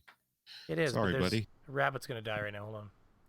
Oh no. Ha ha! Dead! Run, bitch! Oh no. Yeah, it's not going very far. That's not a rabbit, by the way. That's a deer. I guess I'm a bad hunter if I can't identify a deer over a rabbit. Well, so it's getting pretty late here, man. I think we should wrap this one up for the week. I think everybody be safe out there. That's it. You've gotten bored with me already. How long have we been going? Oh, an hour and 16. Look at that. Yeah. See, now you're the one wanting to wrap it up. Hold on, No, Frank. I actually have to be up for work tomorrow morning. Frankie has to be up for work. Well, hold on before you go. Then you guys get to. Hold on. Where is it? There it is. Sucks. You get to join in with I gotta track my kill. Ah, shooting. Well, every deer in the area knows now. Playing a hot game. Here. Way off topic radio is now way off topic gaming. The fuck. Ah, shit. Why not? We're just talk to me for a second while we do it. I mean, you're there. You're there. We're just gonna go get this deer, everybody. You're all coming on the journey, okay? Everybody's here. Hold on, we gotta turn this up though, so everybody can hear the journey. Okay, hold on. There it is. Hold on, there we go. Mixer. Yeah. Okay. Everybody, enjoy the journey. Okay, the deer took a round right here somewhere. Okay. You already shot it. Look at. Oh yeah, no, it got shot. There's gonna be blood around here. See, there's tracks this way. It's showing me where they are. There's some blood right there. I've never hunted in my life. Deer went this way. Oh, I've cut the windpipe of a deer that was still alive. It was very dramatic. It haunts my dreams. I'm not even kidding. Oh, look I can see where the bullet went. See, it's cool. It's kind of a cool game. See, I get it right this. I was a little high. I actually aimed high for bullet drop, but I guess I was too close, and that didn't go far though. You take out the fucking vertebrae like that. Yeah, not only did you kill the deer, but you paralyzed it, and it helped. Oh, this is where this game is realistic. Like, cut the music out. I have nothing but legs. I gotta turn that bitch off. But yeah, this is where this game actually is kind of cool because, you will actually have to track your animal in perfect relation to how much damage you do to it, because like if you ass meat shot it, like you might be tracking that thing for a long time. And the other thing is like it's very real. Not in the ass. Well, it's also realistic in the sense of like a lot of times you don't want to go and just chase. This is true to real hunting. Like if you just go like, oh, there's a deer, crack, you kill a deer, you shoot a deer there and it runs off in the bushes. The best thing you can do if you're positive you shot it and you got a good shot on it, and it's true in this game too, the best thing you can do is just sit back for a minute. You'd just hang out with your buddy, you'd high five for a second, you'd maybe watch this way. So what you're saying is the best thing for hunting is to just hunker down for a little while and see what happens. Well, no. What I'm trying to say to you is that if you spotted a deer and you shot it, bang, you shot a deer right here, boom, okay, and you're positive you hit it. Let's say you pluck, you can hear it smuck the side of the deer. You see their deer buck and it runs off into the bushes this way. What you'd do is you'd watch this way for a second to see if you got another shot at it, and if it stopped and it looked okay, you might plop another shot into it. But what you're gonna do is you're not going to fucking chase it. If it was a real deer, you wouldn't chase it. And the reason you wouldn't chase it is because if you wounded the deer critically, but not too critically, there's an animal that way right there. I just heard a call. What happens is it'll run off, 100, 200 yards into the bushes, and it'll stop and it'll start bleeding to death. And if you run up on it, start crushing through the bushes, and this is true to real life. I'm a hunter. You go, take off. Yeah, exactly. You come crushing through the bushes. It's got adrenaline pounding through its veins. It's just gonna fuck off on you. And what can happen is depending on how wounded it is, you might end up following that bitch for a mile or two before it dies. Finding little blood spots where it stops and pukes blood and stuff, or it vomits blood right here, and then you've got to keep tracking it. All right, dude. Well, that's hunting. It is what it is. But all I'm saying is that but the other thing is another thing. Just to add one more little piece to that puzzle is the other thing an old guy told me one time is he said you give that deer a chance to die on its own. And I said, why? And he said, because he said, you're not going to want to find it while it's still alive because you're going to feel like a piece of shit. And I have found one deer still alive when I got to it. And it did exactly what he said it would do to me. It made me feel like a complete piece of utter fucking, oh, I see I'm screwing up my stream anyways because this is like stuffing the piss out of it. Like, so just yeah, because like if I had to hunt for food, then fine. I have no problem doing it, but I don't have to hunt for food, so I just can't. I don't know. Well, don't get me wrong, I turned the hunt into food. So like you don't like you don't kill it and throw it in the bushes, that's for sure. So yeah, but I can also get, deer whenever I want. Just gotta buy it. Well, you can buy deer, but at the same time, hunting, you got to remember hunting. Okay, so like to buy a deer. So I get it. Everybody to their own. See, to me, hunting, for me to eat deer, a deer had to die. For me to eat cow, a cow had to die. For me to eat even like a tame deer or like a farm deer. Yeah, I know what you're saying. I know what you're saying. So I'm just going from my mentality. So my thing is, do it like right at the moment. And is hunting I'm going to tell you right now, is hunting cheaper? Not in all cases. By the time you pump a few fucking tanks of gas through your vehicle and you go out and buy drinks, not alcoholic, but like buy beverages and food, and you go out and hunt for a few days, and you probably almost could buy a fucking deer that's already butchered and everything from a butcher. Yeah. But like, and I save the emotional distress of killing something. But at the same time, I'm going to tell you right now, it's just like, I know you've fished before. I'm sure you've fished. I'm not a big fan of it. But either way, there is something, I'm going to tell you right now, there is something extra rewarding, Frank, about taking a bite out of a meal that you caught or killed yourself. There is something empowering about it. I honestly, I don't know that feeling because I've never eaten a fish. Well, because here's the thing, the deer that I've killed, not only did, and I've done this as an older teenager on my own, even without my parents around, like once I was taught how to do it. Like, I've killed the deer, found it in the bushes. There was wolves around. That was the most terrifying fucking experience of my entire life. Like setting up a fucking torchlight, like a million candle power fucking spotlight, and like I was only like 100 yards from my truck. I had my truck pointing this way, like that way too. I'm out in the field. Of course, I shot it just at the last fucking minute before you weren't allowed to pull a trigger anymore. So it's like, like that's only a half hour after sunset. So it's a half hour till like dark. So here you are out there like, cutting up a deer, and you're like, motherfucker. So next thing you know, I'm like, you know what? I'm like just dragging the fucking deer closer to the truck. I'm like, fuck that. I get it. Like, yeah, and it's heavy, right? You're like, I didn't have the four-wheeler. I'm just like hauling this fucking deer across a field. Like, okay, I just need to get you close enough that I can play some rap music and tell them, like, fucking wolves aren't going near a truck playing a bunch of rap music with a subwoofer. Fuck you. No, I'm going to just gut this in the rap. Well, yeah, so whatever. One thing I know about wolves, they hate mumble rap. Well, I don't know if it was mumble rap, but it was probably what's equivalent to mumble rap. But yes, but you know what I mean. I was like, I just drag it over to the truck, turn the stereo up, dude. Don't let the joke sit there, Scott. Don't let the joke sit there. But fair enough. But the one thing I'm gonna tell you, man, there's nothing more terrifying than also being, because there's something terrifying about being in the darkness. I gotta let you go, so don't worry. There's something terrifying about being in the darkness, gutting an animal. But there's also something terrifying about being in the bright light of the headlights of a vehicle and gutting an animal, because it's like an episode of Dexter or something. Like, you can't see shit outside of that light. So here you are cutting up an animal, and you're like, they could literally be stalking me, and you'd have no clue. Wait, I wouldn't know it. Yeah, exactly. Anything could be sneaky. There could be aliens out there. There could be a fucking Bigfoot. It doesn't even matter what's out there. They're watching me. Like, it's... and then of course I watched The Gray one day, and luckily it was since I've had a chance. I haven't been hunting in a few years, and I was like, I'm so happy I didn't see this before I fucking hunted on my own. And did you see The Gray? That's Liam Neeson. That's the one where the airplane crashes in the like Arctic of, I don't know if it's the Russian Arctic or something, but the fucking wolves hunt them to the death.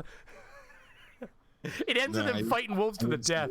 Sorry, go ahead. Yeah, I didn't see it because all of his movies were pretty much becoming the same fucking thing. It's like, It's like every hunter's worst nightmare. I'm gonna tell you, one time I was out there following deer tracks. You know, you're doing your thing, you're just scouting. I got my rifle over my shoulder, 30-06, full ammo, all that stuff. You're walking along, and I'm following deer trails. And then well, it feels good to have a rifle over your shoulder. It feels awesome. Of course, But yeah, so here you are out hunting and everything, and I literally am following deer trails, and I come across an opening because in the trees, like a pathway, and I shit you not, it's like 8 feet wide, and it's all wolf tracks, like going in both directions. But you could see that most of them just ran in one direction recently because of snowfall, and I'm like, oh, awesome! I'm like, there's like a dozen wolves in that pack. And like, don't get me wrong, like your hair starts to stand up on your neck a little bit because like, you can take one out, not 12. And let's face it, most wolves, they see you, anybody who's interacted with wolves, oh, a timber wolf, yeah, okay, you get a starving animal, you might get a situation like that where they get real brazen. I'm gonna tell you right now, most wolves are terrified of humans. They don't know what the fuck they are looking at. We're like an alien to them. You'll see a pack of wolves, like but let's face it, you don't normally see 12, but you'll see 3 or 4 wolves. You'll come over a hilltop and you'll see them and you'll know it's wolves because it just looks like 4 huskies hanging out together for some reason, in the middle of nowhere. And they just see you and they're about 150 yards away. I have never seen animals flee so fucking fast. They just sit there for 1 second. You come to the crest of the hill, you stop because they stop. Everybody stops. They go, holy shit, you see the ears perk up, they all look at you for a second, and it's like they do that 1 second of registration of what they're looking at, and it's like a V line, or like a B line. Well, I don't know why they call it B, because it makes no sense. But anyways, they just tear for the bushes. A to B. But there are people I've hunted with people, and I'm not going to throw any names out there because it is incriminating, but I've hunted with people that have disdain for wolves. And they will literally just, like, they come to the crest of that hill and they'll see the wolf. And this is illegal.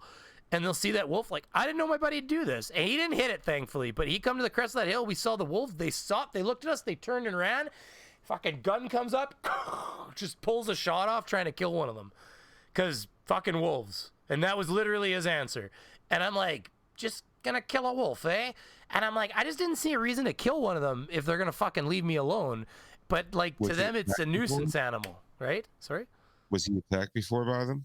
He had an animal that he believes was suspected was dragged off and killed by a pack of them one time, which would probably make him awfully salty. He had some salt in his wounds. I get it. I get it. He had a little bit of mental anguish. I get it. Fucking seen that wolf. He's like, you son of a bitch, tag another. Like, it's fucking. He just I get it. It's like attacking your buddy's killer. Like he's got a vendetta. I see that. But there are people. I've seen an old guy, though, that didn't have that kind of vendetta, and his answer was, he says, oh, you see a wolf, you just fucking kill it. He had no teeth. It was awesome. Fuck that. We were trying to pull the furnace out of his house. I have to tell you this because you have to hear this. We were trying to pull the furnace out of his house. Like, think hillbilly. Like, think place in the country, you roll up. Like, most places aren't actually like this, but, like, I literally mean it. Like, think banjos. Think you roll up to the place and you hear the music start. Like, we're talking screen doors hanging off hinges. Like, I mean, like, you can just paint. Oh, yeah. Like, I mean it. It was there. It happened. I saw it with my own eyes. Like, it was, like, why not just take the fucking thing off at that point? Like, it just, like, we're talking hillbilly heaven. And, like, we rolled up and I was like, wow, this is where we're doing a furnace, eh? And, we're pulling this old oil furnace because the old ones were mammoths out of this basement. And we're lifting it and pulling it. I don't know how you. Okay, so get this. The old force. What? Which is brutal. Like, yeah, you just lift them out. If they're big enough, you got to cut them into pieces. Some of the old ones, the houses were built around them damn things. That's what I mean. Like, well, we've had to cut them in half before. We've had to literally pull out cutting blades, and because they were made of a lot of metal too back then. So we've had to literally just like burn through a pack of blades, cutting a fucking furnace right in half or into pieces. Yeah. Like, you just start hacking, throw a piece of your apprentice, hack another piece off, fucking toss it at that one, just pull the motor, blower out, fucking push it to the side. Like, the old ones were massive. Some of the old furnaces, holy crap. You get wood oil converts, they're terribly huge. But anyway, so anyways, we're pulling. This one was fit through the door, but just okay.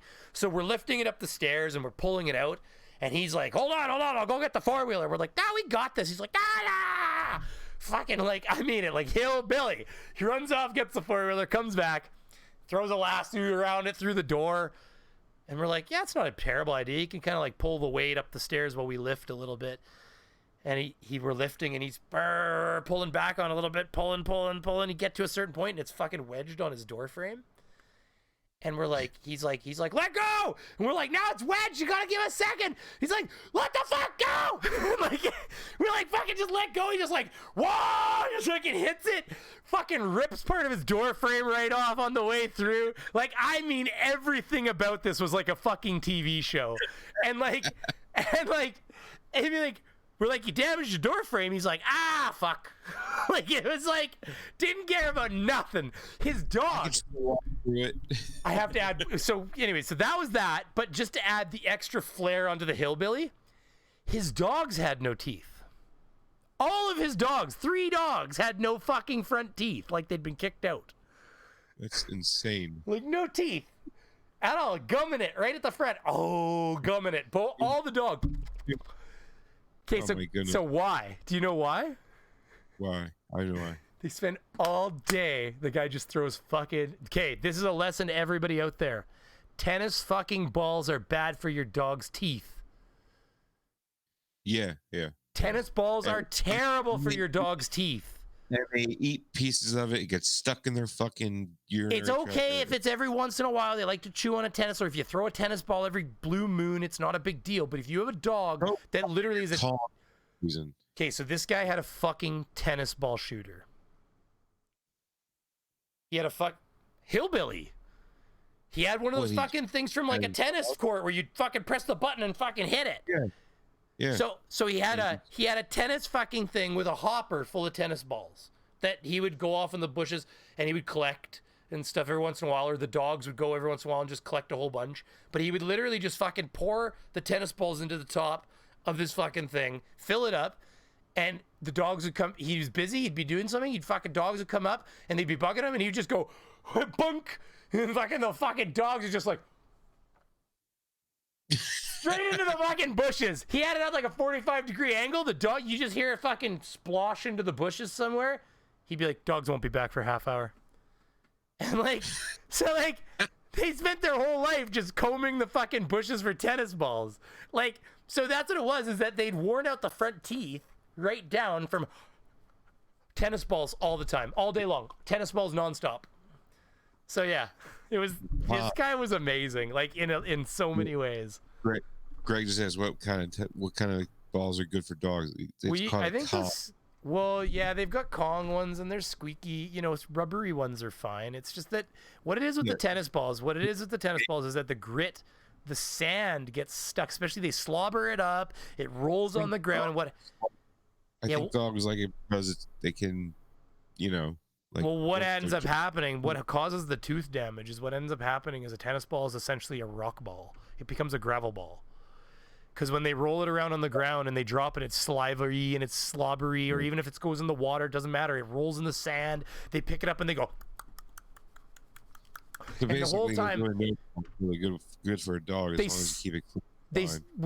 As long as if you're playing, that's what I'm saying. Like if your dog wants to play with a tennis ball in the lake and stuff like that, it just depends on the behavior of your dog. But like if they're dropping it on the ground and picking it up, they're grinding their teeth down on sandy ball.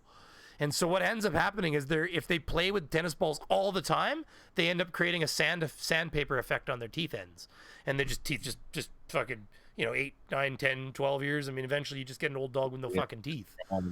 Yeah, because you just wear them right out. That's why it had none at the front. I was trying to figure out for the life of me why it had no teeth they had no teeth at the front. And it was because this guy was fucking just firing tennis balls all day long. That's insane.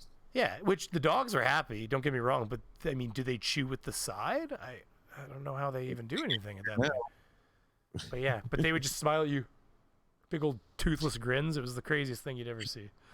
Everybody was toothless. And then he gave me he had jams. They had all these preserves in their basement, and their house was disgusting. I think, and I shit you not, I'm not making this up. I am actually literally not making this up. I'm almost positive when I was in there disassembling their furnace, I kneeled in a dead animal. because it made a squishing, because it was dark in that corner, and when I knelt down it made a squishing noise, and I immediately stood back up and like brushed my knee off, and I was like, okay. I just stood up from then on. I never kneeled down again. Yeah, I think it was like a dead squirrel or something. Like, it was very gross. And they had preserves all on the walls, like, I think like Cellar from your fucking nightmare. Like, I mean it. Everything was like this. It was like old brick basement cellar. It was like right from they hang bodies in here. And so at the end of the job, he gave us all like a big salsa thing. Fuck, on the way home on the highway, it was just like at the right point. It was like, huh! Out the fucking window. It's just like, there's no fucking way I'm eating this. Thanks. Yeah, well, their kitchen, everything was disgusting. I was like, nah, it's okay. I mean, I'm sure it's probably fine enough to eat, but I also wasn't a big salsa fan, and I was a little bit, not impressed. If you had a clean kitchen and I felt good about what you gave me, I probably would have went home and tried it. But it made a ditch. Made a ditch happy. There were some birds one day that got some broken salsa. So. Yep. Anyways, it's been like a whole 20 minutes since you wanted to leave. So do you want to say some final words, sir? And yes, by the way, what you were saying, to wrap all that up, which can't be done, I will say that yes, coronavirus can suck my ball sack. I miss my wife. I miss my family. Masturbating has become basically not fun anymore. Because you can only beat that thing so many times to so many different kinds of porn before the only thing left is 2 girls in 1 cup. So beat that dick like it owed me money. So with that noted, to everybody out there in podcast and YouTube world, that is my sign off. Please, if you haven't seen my latest video, go check out Brainy Beaver. It is goddamn hilarious. I end up getting hit by Cece. Have you seen it, Frank? You saw it, right? You were at the premiere, weren't you? I saw the beginning of it, but I was at work. You should really go watch it, because you're missing out on a skit heavy episode that was fun, a lot of fun to make. But yeah, so yeah, if you haven't seen that, anybody out there in podcast world, go check that out. That's at Brainy Beaver on YouTube, and there's also Brainy Beaver Games, where I've been putting all of my COVID fair time. It's fair time, spare time. I can't even talk anymore. See what's happened? Fuck words. Yep. Anyway, so that's my outro. You're up, Frank. Just everybody go to reddragonsradio.com. That's all I gotta say. Oh, and by the way, way off topic radio. I mean, don't forget about the channel you're on. Hit subscribe if you're still here. If you I like usually it, wear a shirt that has a better neck than this. Yeah. But we're available everywhere podcasts are. But the best place to go, reddragonsradio.com. And when you're there, check out Am I on the Air? That DX Mega does. He runs the website. Let's see. Yep. Oh, and we just Phoenix and I just did 2 LIW the Twilight Zone reviews over on loiteringinwonderland.com, or check it out. So, or just go to my Twitter, LLNKZ, and links for everything are there too. So it's pretty easy to go check out a lot of other good content other than this. So there you go. That's my outro. Ooh, outro out. Well. Yep. And and for podcasts, it's always good to download the podcast, because you get to hear the songs I get to pick for the intro and outro that I can't play on YouTube. So we had to arm wrestle him good and hard to get him to stop playing the goddamn copyrighted music for YouTube. I'm like, Frank, we can't do this. We'll never make $1, even if it was ever possible. We'll have we'll have just a regular, just quick intro, ready soon. I promise. But hey, by all means, if you want to make a riff giver, I'll build a video around it. Yeah, it's just like a bonus. I'm telling you, if you build a riff, I don't care. I don't want to pay for shit. So if you build a riff, I'll make a video around it, or we can find one. It doesn't matter to me. So we'll do it. Also hit like. Yes, hit like, Craven. Also. Do that, hit like. We got 5. Oh my god, that is epic for this channel. Don't worry. One day we'll do another episode on Brainy Beaver. Get it some traction at some point once we have a few more episodes on here. So. Yeah, just create the content. That's all. I gotta make a new room. Alex Jones is getting old. I like it for the info beef though. That one's funny. They were making fun of what was it? I was watching John Oliver before everybody goes, and it was actually very on the point, because it was a vaccination episode before that, or I think it was a vaccination episode, and they were talking about Alex Jones's set, and he said it looks like It looks like a newsroom meta porno set or something, like, or meta porno or something. And I'm like, hey, that's my set you're talking about over there. Because really it is. They stole his whole set. He can fuck off. I did enough artistic expression to it that there's nothing left of it. It's just a set. It's an image. Is he still doing a show? I mean, because he got canceled and all. Like, is he still doing a show? I think he's doing his show on his on his website. I think, and I think he's been creeping back onto YouTube. I don't know. They've been less allergic to him lately. Again, YouTube's fucked. Anyways, hey, by the way, everybody out there, if you haven't seen Thunderfoot's latest video, the scientist that the actual true to life independent scientist that YouTube's with almost 1 million subscribers, you want some unbiased. Well, he's probably a little left. Let's face it. I think a lot of scientists are, but he just gives you some raw numbers on his videos. You know, he cuts the bullshit. You know, there's no partisanness in that sense. He just says, here's what they're saying they want to do. You know, America back to work on this date. And, you know, here's the numbers and here's how the math works. So, you know, people can argue opinions all they want, but math is really hard to argue against. And so if you want to see some raw facts, and it's not just about COVID. We're talking about COVID right now, but typically he does the same thing with anything. Like, you know, this thermos can generate cold water by just putting it in the sun. Bullshit. Here's why. Mathematics, you know? So, yeah, so it's good shit. Go check it out. He's got some good videos on there that could dispel some of the rumors and add some actual, like, facts to people's lives if they don't already have them. So that's a good idea. Yep, and the opposite of that is, hey, Tyler from Security is back. Yay. Is he? Oh, my God, yeah. Really? Oh, thank you for telling me that. I need a new video for next week or the week after, so I need to go check out some alien shit. Yep. Well, because Aliens is the new rage soon. You watch. I mean, a few weird things flying over top of the moon that somebody caught with a telescope. I don't know what they are, but it was pretty cool looking. It's like my Planet X video where he's just taking blurry fucking images that have anomalies in them and going, look, what's that? What is that? What is this over there? Actually, this wasn't blurry. This was I was like, wow, that's actually something flying over top of the moon. That's no doubt about it. For the record, I'm actually one of the people that there is some validity to some of the conspiracies involving aliens and the moon. I will give you that. Yeah. So, like some things that I'm just like, I don't know what that is, but that's not. I mean, that's got to be pretty big to even see. All right. You know what? You just made our next topic, our next way off topic. We're going to have to include conspiracy theories in that topic, way off topic. We'll have to have a topic in our way off topic, which we will breach from within seconds usually.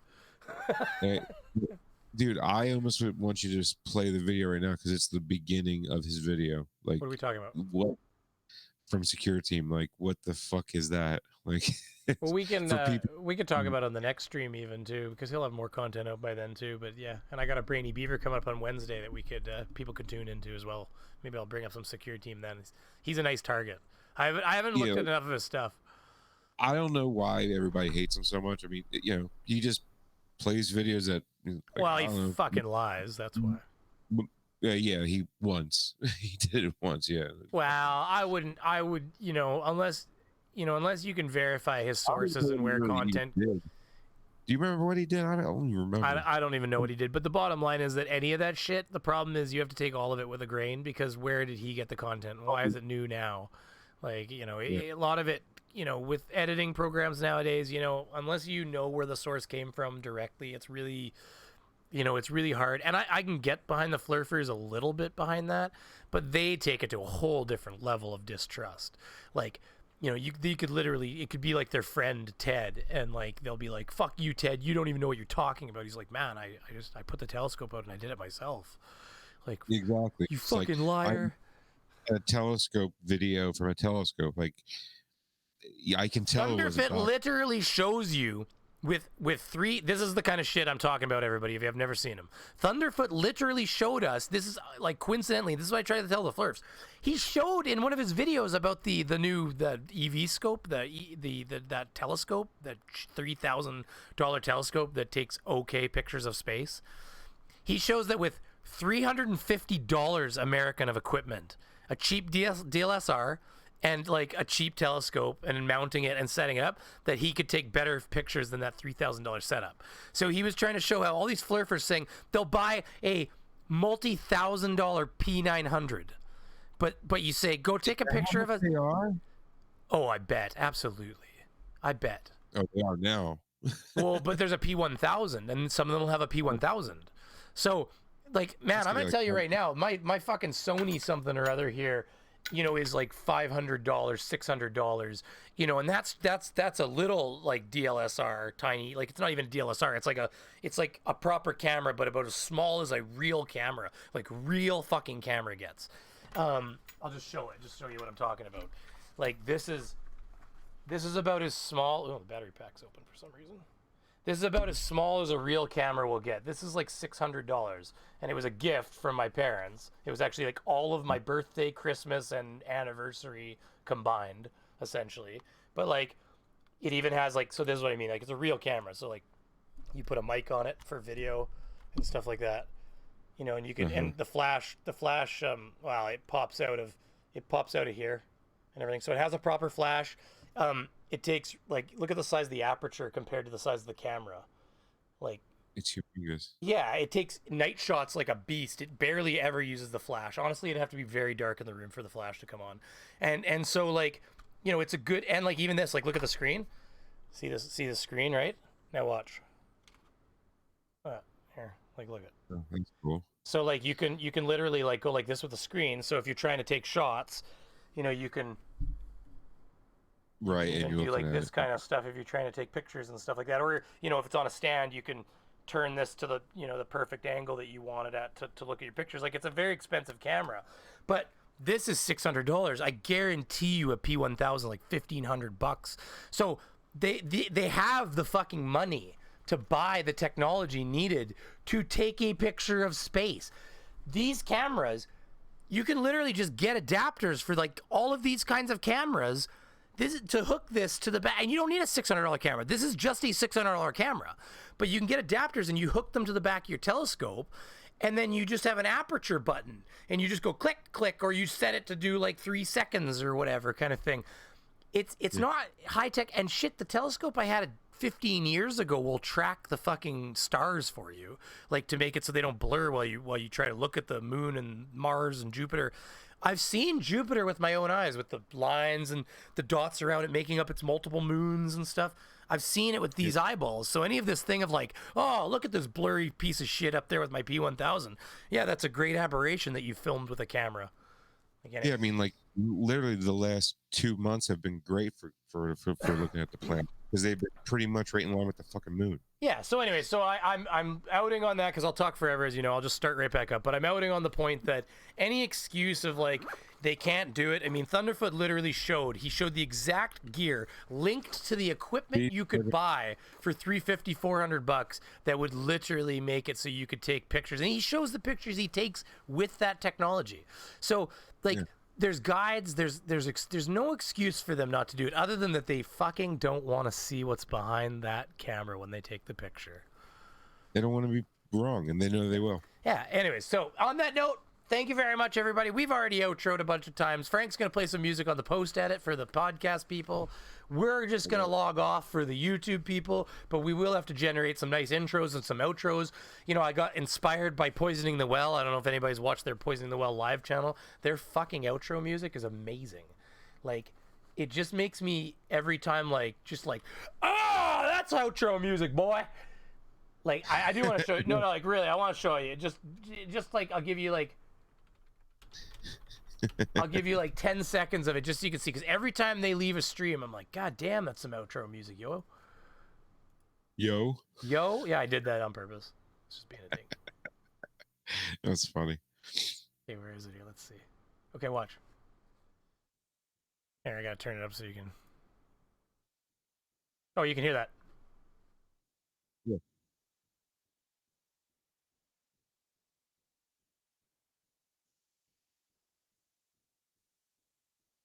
Here it comes.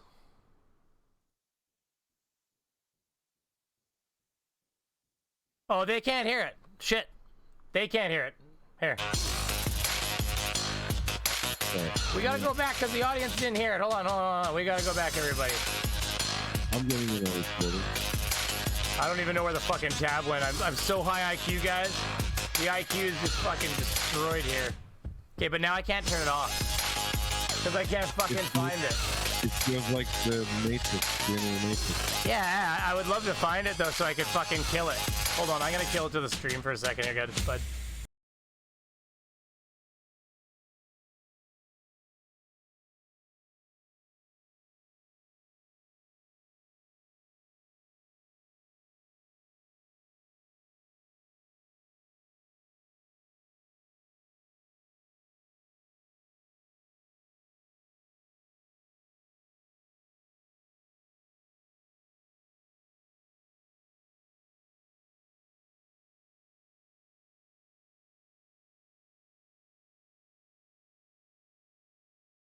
They can't hear anything there because I had to kill that music. Anyways, okay, so everybody on our side, podcast people, you're like, this is a shit show.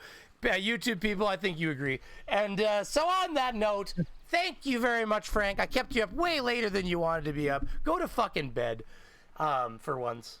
And you've been feeling good? You've been getting lots of sleep? No crashes? He's like, there's nobody on the fucking road to crash into. It's been great. But no, I mean, yeah, my circadian rhythm is all fucked because I've been working at night, and now the past week I've been working at day, so I'm all fucked up. I just don't have a family around, so I haven't had a wife to nag the fuck out of me, lovingly. I mean it with love, but like to be like, how late were you up last night?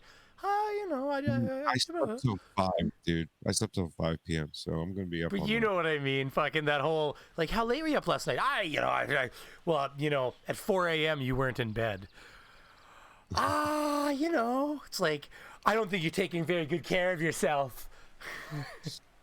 No, it's true. They're right though. They're right, and this is the thing. Like they keep you. So next thing you're like, it's like 2 a.m. You're like, I have to go to bed. I got in trouble yesterday. I don't ever hear that. Yeah. Well, but you know what? You know what? You should go. Used to be going to work at night. They keep us alive. I'm just saying. Okay. So, anyways, on that note, thank you everybody on the YouTube side. I'm gonna do Screaming Beaver. Frank, you're gonna turn off your side, and you can do it when you want to, buddy. Love the podcast, people. Whoever's listening to me, I don't know how many people listen to this, but we'll find out one day. I'll look. It's like 20. They're like, fuck. There's only 3 of us in here, bro. We got 6 on the live. Hey, that's 6 more than I ever thought whenever I started this thing. So yay! It's all, everybody loves us. There you go. It's all about the fun. Podcast people, you know, they ingest it whenever they want to. That's what the great part about it is. I still hear the birds chirping in the background of my fucking video game. I'm gonna kill that. So anyways, on that note, thank you very much for having me, Frank. Thank you for coming as always. Thank you to the audience. We got the Craven Mordicks and the Gam Wolfers that I think he says is Gary or Greg, something like that. I don't know. But Gregorian. Anyways. Gregorio. There you go. There you go. It's a multipass. They know. Sorry, Fifth Element. Anyway, we're.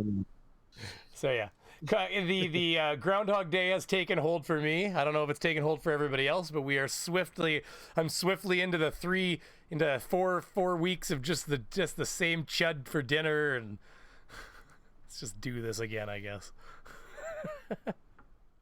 I'm getting tired of eating from Wawa. There's nothing else open. All right, I'm out. You should stop ordering. You should stop ordering fucking food. That's how you're gonna get sick, bro. What else am I supposed He's like, to I'm eat, supporting the economy. Fair enough. Enough said. All right. Anyways, have a good night. Thank you very much. We're out, guys. Peace. Bro.